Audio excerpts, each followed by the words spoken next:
ఒక వ్యక్తి 12.1/2% చొప్పున 6,000 పెట్టుబడి పెట్టాడు. 5 సంవత్సరాల తర్వాత అతనికి ఎంత సాధారణ వడ్డీ లభిస్తుంది?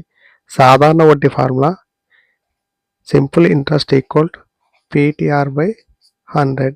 P అంటే ప్రిన్సిపల్ ఎంత? 6,000 ఇంటూ T అంటే టైము 5 సంవత్సరాలు ఇంటూ రేట్ ఆఫ్ ఇంట్రెస్ట్ ఎంత ఇచ్చాడు ఇక్కడ మనకి? 12.1/2. 12/1/2. 2 12 24 ప్లస్ 1 25/2. 25 పైన 2 కింద రాసుకోవాలి.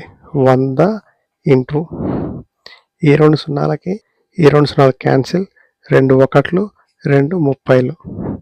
30 ఇంటూ 5 ఎంత? 150 ఇంటూ 25. 5 150 ఎంత? 750. 2 150లు 300.